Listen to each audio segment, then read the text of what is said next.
Hello, and welcome to another of the continuing adventures of Judd. I'm Judd. Kanapaha Botanical Gardens. One of the neat things about Florida is you drive a couple of miles off the highway and you never know what you're going to find. There are all sorts of delights around this state, from state parks to federal parks to private parks to botanical gardens to amusement parks. Another interesting thing about this state is some of the names. We've got Kissimmee, we've got Tallahassee, we've got Ocala, we've got Lake Okeechobee, we've got Okahumpka. Well, I've got a new one for you today, Kanapaha. As in Kanapaha Botanical Gardens. I discovered Kanapaha Botanical Gardens when I had to go up to the VA eye clinic, which is off that same road. And as I was looking down side streets trying to spot the eye clinic, off to the right I spotted this little side street, hardly noticeable, that had a sign there that said Kanapaha Botanical Gardens. Having a couple of hours to kill before my appointment, I buzzed on in and took the first of my 3 photo shoots there, and it is the product of all 3 of those shoots that are combined to create this video. The gardens takes its name from its proximity to 250-acre Lake Kanapaha. The gardens are also one of the most difficult photo shoots I've ever done. The light is so intense where it exists and so absent where it doesn't. So some of these images come through as almost black silhouettes on bright backgrounds, so it made for some quite challenging shooting. Kanapaha Botanical Gardens is a magnificent natural landscape that has been enhanced by the introduction of rare and unusual plants from around the world. It includes 25 specialty gardens. One of the ones that struck me the most was the bamboo garden, and it turns out this is Florida's largest public collection of bamboo. It includes dwarf bamboo, giant timber bamboo, Chinese goddess bamboo, fernleaf bamboo, Buddha's belly bamboo, and the incomparably elegant black bamboo.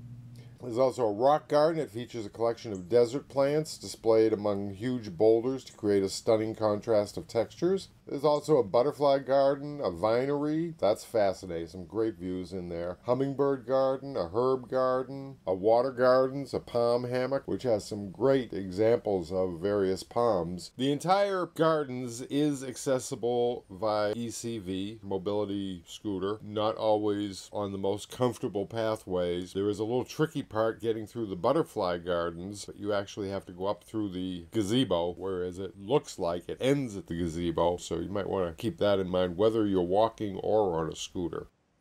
Gazebo.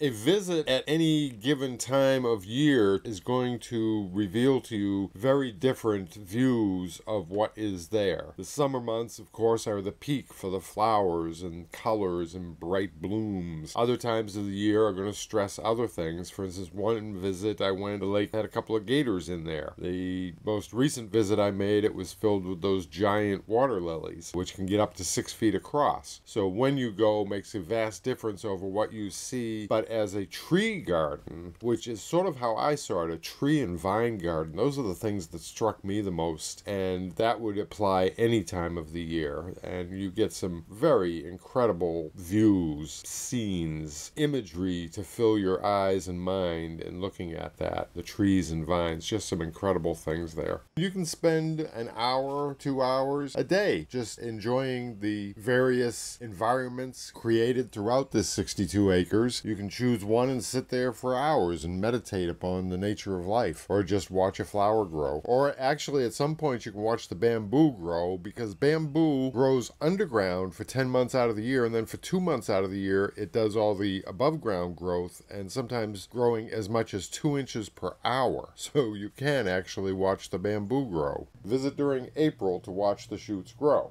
There are picnic facilities on the premises, as well as a gift shop with some pretty neat stuff in it. Average tour time is about an hour and a half, 2 hours, but one can easily pass a leisurely afternoon exploring the whole place, or even a day. The park opens at 9 a.m. every day, except Thursday, which it's closed all day. On Monday, Tuesday, Wednesday, and Friday, it closes at 5 p.m. On Saturday and Sunday, it closes at dusk or 7 p.m., whichever comes first. Admission is $7 for an adult, $3 or $4 for children up to 13, and under 6 are free. So it's hardly any significant amount. They have a website. It's www.kanapaha.org, Kanapaha, and they're up in Gainesville, Florida, just off of State Road 24, 1.3 miles west of I-75, exit number 384.